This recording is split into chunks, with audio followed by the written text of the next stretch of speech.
அன்புக்குரியவர்களே, தினம் ஒரு தூதன் மொழியாக உங்களை சந்திக்கிறேன்.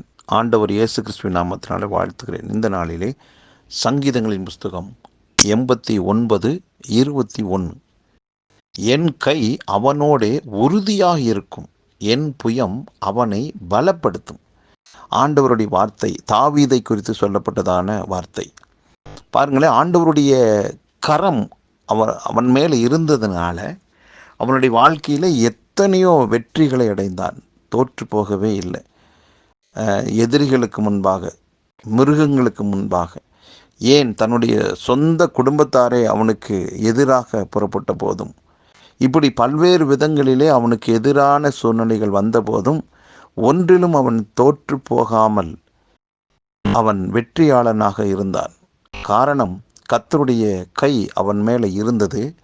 ஒவ்வொரு சம்பவத்திலுமே ஆண்டவருடைய புயம் அவனை பலப்படுத்தினது. இப்படி சரீர பிரகாரமாக ஒரு பக்கம் வெற்றியை அடைந்தாலும் மனசு நோகும்படியாக எத்தனையோ சூழல்கள் அவனுக்கு வந்தது. அவனுக்கு நன்மை செய்தவர்கள் அவனுக்கு எதிரியாக இருந்தார்கள். அவனுடைய பிறப்புகளாக இருக்கிற பிள்ளைகள் அவனுக்கு எதிராக இருந்தாங்க.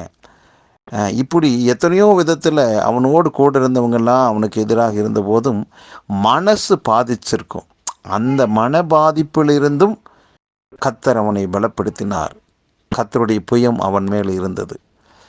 ஆகவே இந்த வார்த்தை கேட்டுக்கொண்டிருக்க நமக்கு ஆண்டவர் இன்றைக்கு சொல்லுகிற ஒரு நல்ல வார்த்தை என்னென்னா, கர்த்தரின் கரம் ஒரு மனிதன் மேல் இருந்ததுனால அவன் எப்படிப்பட்ட சூழ்நிலைகளெல்லாம் ஒரு வெற்றியாளனாக இருந்து கர்த்தருடைய நாமத்தை மகிமைப்படுத்தி இருக்கிறான் என்றால், இன்றைக்கு புதிய உடன்படிக்கை நாட்களில் வாழ்கின்ற நமக்கு கர்த்தருடைய கரம் மட்டும் நம்மோடு இல்லை, அவரே நமக்குள்ளாக இருக்கிறார். நாம் அவருடைய ஆலயமாக இருக்கிறோம். இந்த ஆலயத்துக்குள்ள பரிசுத்த ஆவியான தெய்வம் நிரந்தரமாய் தங்கி இருக்கிறார்.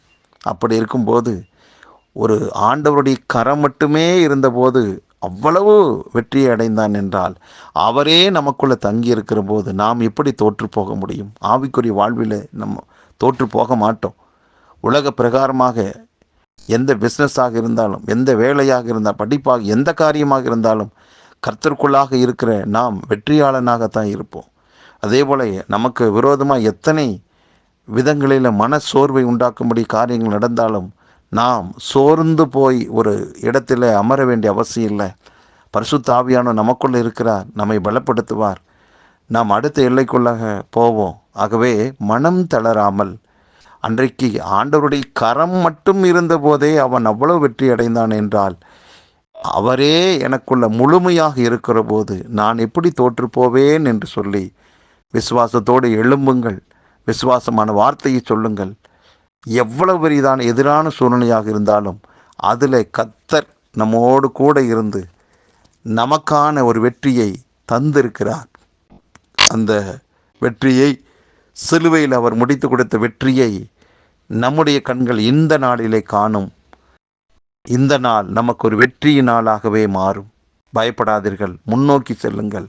கர்த்தருடைய நாமம் நம்முடைய வாழ்வில் மகிமைப்படட்டும். பரலோக பிதாவே, அன்றைக்கு தாவீதினுடைய மேலே உம்முடைய கரம் இருந்ததுனால எத்தனையோ காரியங்களில் வெற்றி அடைந்தானப்பா. இன்றைக்கு நீர் முழுமையாக எங்களுக்குள் வாழ்கிறீர். ஆகவே நாங்கள் முற்றிலும் ஜெயங்கொள்கிறவர்களாக இருப்போம். அப்படிப்பட்ட ஜெயமுள்ள வாழ்வை எங்களுக்கு தந்ததுக்காக நன்றி. இந்த வார்த்தை கேட்டுக்கொண்டிருக்கிற ஒவ்வொருடைய வாழ்விலுமே இப்படிப்பட்ட ஆசீர்வாதம் பளிப்பதாக, எழும்பி பிரகாசிப்பார்களாக. உங்கள் நாம எல்லாருடைய வாழ்விலும் மகிமைப்படுவதாக. இயேசு கிறிஸ்துவின் நாமத்தை ஜெபிக்கிற நல்ல பிதாவே, ஆமென்.